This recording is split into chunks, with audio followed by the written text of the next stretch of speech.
आज की हमारी सत्संग का जो विषय है वो बहुत प्यारा विषय है और बहुत इम्पोर्टेंट है।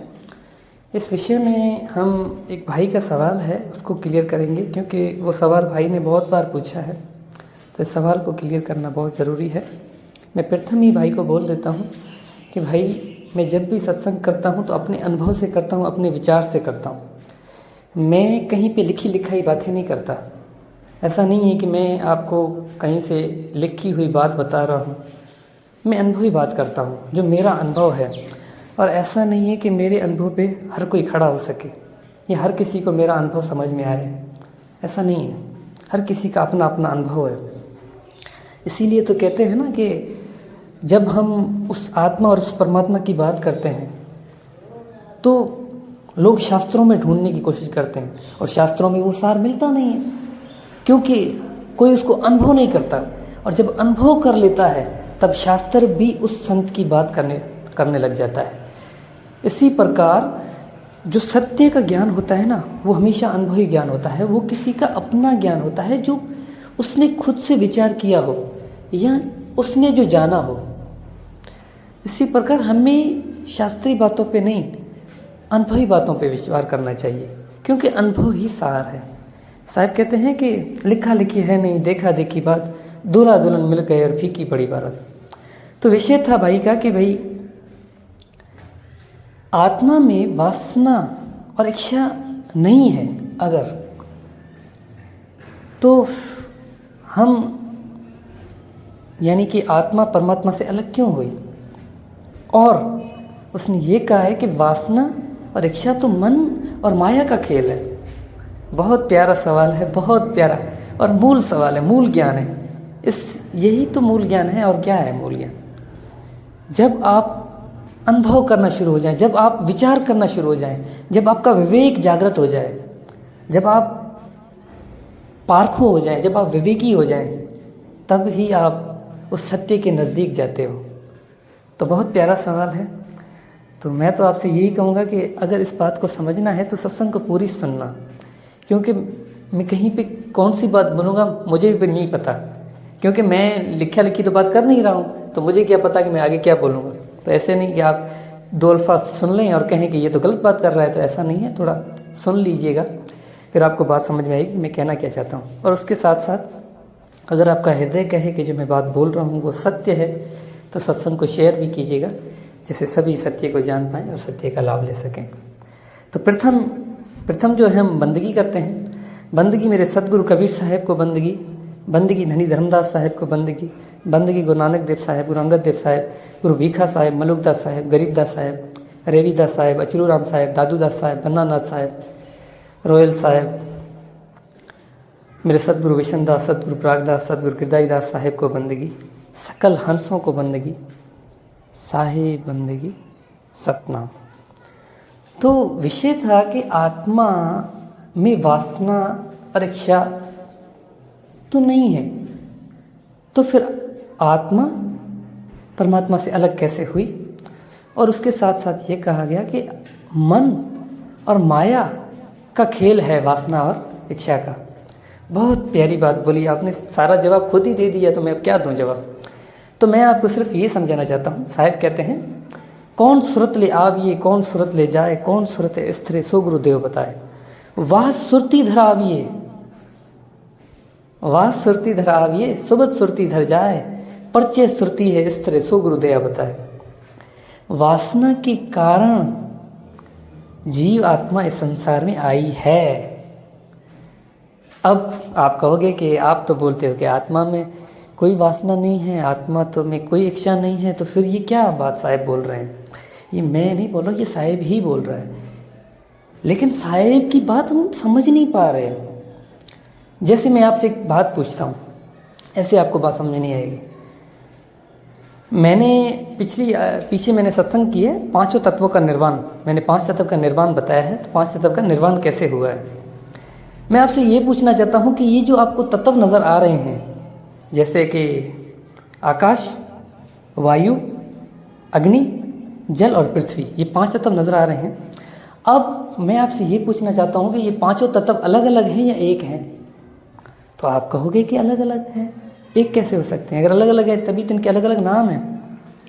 इसी प्रकार मेरे भाई, लेकिन मैंने उस सत्संग में ये बताया है कि ये पांचों तत्व एक से ही बने हैं।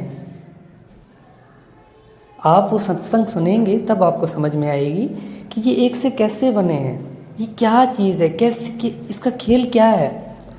इसी प्रकार हम जो समझते हैं, हमें लगता है कि ये कोई अलग चीज़ है, जैसे कि मन, माया, 3 गुण, 25 प्रकृति।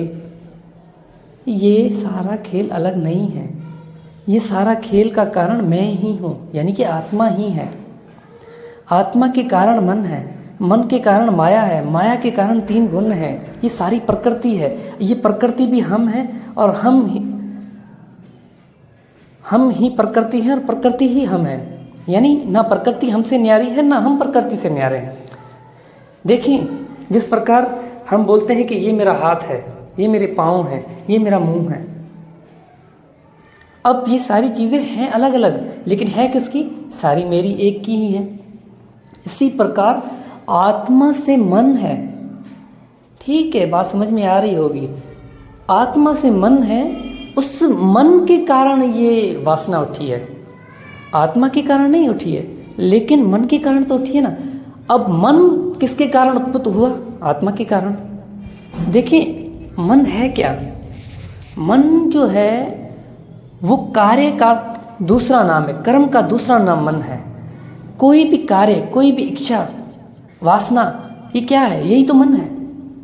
अब मन की उत्पत्ति किसके कारण हुई? किसके कारण हुई? आत्मा के कारण। अब आत्मा के कारण मन की उत्पत्ति हुई, तो आप ये भी समझ जाएं कि मन और माया की उत्पत्ति आत्मा के कारण हुई। अब अगर आत्मा के कारण मन और माया की उत्पत्ति हुई, तो ये मन और माया आत्मा से न्यारे नहीं है। जैसे मैं आपको ये समझाता हूँ, एक घर का कोई बड़ा है, ठीक है, जैसे मेरे पिताजी, ठीक है, आपके पिताजी जो भी हों। अब वो आपको कहें कि आपको ये कार्य करना है, ठीक है। अब मेरी तो उत्पत्ति उनसे हुई है ना, मेरा जन्म अपने माता पिता से हुआ है। अब मेरे पिता मुझे बोलते हैं कि आपको ये कार्य करना है, ठीक है। अब मैं वो कार्य करूं या नहीं करूं? बात समझ में आ रही है आपको? मैं वो कार्य करूं, उल्टा करूं या सुल्टा करूं, ठीक है, लेकिन मैं हूं किससे? मेरे पिता से। इसी प्रकार आत्मा से मन है। अब मन क्या कर रहा है? वो आत्मा के आधार पे चल रहा है या आत्मा के आधार पे नहीं चल रहा है? देखिए, मैं आपसे ये पूछना चाहता हूँ कि उस सत्य को प्राप्त करने की भी इच्छा किस में आ रही है? इच्छा क्या है? इच्छा मन है। समझ में आ रही है? इच्छा मन है। और अगर उस सत्य को प्राप्त करने की इच्छा नहीं आ रही है, तो वो भी क्या है? वो भी मन है। तो दोनों ही मन है। इच्छा उठना भी मन है, इच्छा नहीं उठना भी मन है। हम क्या समझते हैं? अब क्या मैं परमात्मा को प्राप्त करने की मेरे हृदय में लगन है? क्या वो लगन मन नहीं है क्या? वो प्रेम मगन मन नहीं है क्या? लेकिन वो शुद्धतम मन है, निज मन है। वो ऐसा मन जो उस सत्य को प्राप्त करने के लिए लगा हुआ है, जिसके हृदय में उस सत्य को प्राप्त करने की लगन है, वो मन है। अब उस मन को हम कैसे गलत कह सकते हैं? जैसे हम जागृत हो जाते हैं तो हम जो भी कार्य करते हैं मन के आधार से नहीं करते, मन को अपनी आधार से चलाते हैं। जब हम जागृत होते हैं, कहते हैं जब हम जागृत होंगे तो हम ये कहेंगे कि हमें ये पता होगा कि यही हमें नहीं करना, ये गलत है और ये सही है। ये जागृत अवस्था है। और अगर हम जागृत नहीं होंगे तो मन हमें, आत्मा को चलाएगा, मन हमारे शरीर को चलाएगा। क्यों चला रहा है? क्योंकि हम जागृत नहीं हैं, क्योंकि हम ये नहीं जानते कि हम मन है या माया है या हम आत्मा है। तो ये संसार हमसे है, ये मन माया 3 गुण हमसे है और हम इनसे हैं। ना ये हमसे न्यारे हैं, ना हम इनसे न्यारे हैं, ठीक है। अब आपसे मैं एक और सवाल पूछता हूँ। कहते हैं कि परमात्मा के 16 पुत्र हैं, उसमें से एक मन भी है, ठीक है। अब मैं आपसे ये पूछना चाहता हूँ कि अगर परमात्मा के 16 पुत्रों में से मन एक पुत्र है, तो फिर असल में ये पुत्र नहीं है। असल में इसके पीछे भी एक रहस्य है कि ये क्या है, 16 क्या है। ये मैं कहीं अगली सत्संग में आपको बताऊंगा कि वो 16 पुत्र नहीं है, वो उसमें जो रहस्य छुपा हुआ है वो मैं आपको बताऊंगा। और अब मैं ये बताऊं मुझे आप कि भाई ये अगर परमात्मा के पुत्र हैं तो इनमें से कोई अच्छा है कोई बुरा है। अगर बुरा है तो वो कारण करके सृष्टि की रचना कर रहा है, लेकिन अब नहीं कर रहा है रचना कर रहा है या नहीं कर रहा है, हम उन दोनों को बुरा नहीं बोल सकते। हम ये नहीं कह सकते कि मन तो परमात्मा का पुत्र ही नहीं है, ऐसा थोड़ी है। पुत्र है तो है, अब इस बात को हम ये क्यों कहें कि नहीं है, ये तो गलत हो जाएगा। इसी प्रकार मन माया 3 गुण ये सब एक ही हैं। ये सब किसके अंश हैं? आत्मा के। ये आत्मा से न्यारे नहीं हैं। देखिए, आत्मा ने जब इन तत्वों का निर्माण किया, किसके आधार से? मन के आधार से। प्रथम तो मन हुआ। हमें क्या करना है? अगर वापस उस सत्य को तक पहुंचना है तो हमें ऐसे ही थोड़ी है कि बस अभी के अभी हम वहां तक पहुंच जाएंगे, ऐसा नहीं है। हमें सारे खेल को समेटना है, हमें सारे खेल को समझना है कि भाई मैं भी ये मैं हूं, ये तत्व भी मैं हूं, मेरे कारण तो तत्व है, तत्व की अपनी कोई थोड़ी है कोई अस्तित्व, ये तो मेरे कारण है। मैं हूं तो ये है तो मैं हूं। तो ये रहस्य है। साहब कहते हैं कि उल्ट समाना आप में प्रगट ज्योत अनंत, साहेब सेवक एक संग खेले सदा। उल्ट समाना आप में, उल्टा होना है, हमें ये सारा खेल समेटना है, तब हम उस सत्य को जान पाएंगे, तब वो आत्मा परमात्मा से मिलन करेगी, तब वो आत्मा इस सारे खेल से मुक्त होगी, तब वो आत्मा मन माया 3 गुण 25 प्रकृति ये सारे संसार से न्यारी होगी। और न्यारी शब्दों में नहीं होगी, ज्ञान प्राप्त करने से नहीं होगी, न्यारी उस परमात्मा को जानने से, उस परमात्मा को अनुभव करने से होगी। और उस परमात्मा को अनुभव ज्ञान से नहीं किया जा सकता। मैं आपको कितना भी ज्ञान दे दूं, कितना भी समझाऊं, लेकिन इस चीज से कुछ नहीं होगा। आप उसको अनुभव तब कर पाओगे जब आप इस सारे खेल को समझोगे और इस सारे खेल को समेटोगे, न्यारी होते जाओगे। आप ये समझते जाओगे ये 3 गुण मैं नहीं हूँ, ये माया मैं नहीं हूँ, ये मन मैं नहीं हूँ, मैं इन सब कुछ चलाने वाला मैं हूँ। और इन सब कुछ चलाने वाला मैं हूँ तो मुझे इन सब से न्यारा कैसे होना है? जागृत होके मुझे जागृत होना है, क्योंकि मैंने इनको उत्पन्न किया है, इन्होंने मुझे थोड़ी किया है। मेरे कारण ये है, इनके कारण मैं थोड़ी हूँ। मैं जब चाहे उस सत्य से मिल सकता हूँ, मैं जब चाहे उस परमात्मा को अनुभव कर सकता हूँ, लेकिन कब? जब हृदय में सच्ची लगन होगी, परमात्मा के प्रति प्रेम होगा। तो अलग हुआ है, अलग हुई है आत्मा परमात्मा से, ऐसा नहीं है कि अलग नहीं हुई, लेकिन मन के कारण हुई। अब सवाल ये उठता है कि मन के कारण हुई तो फिर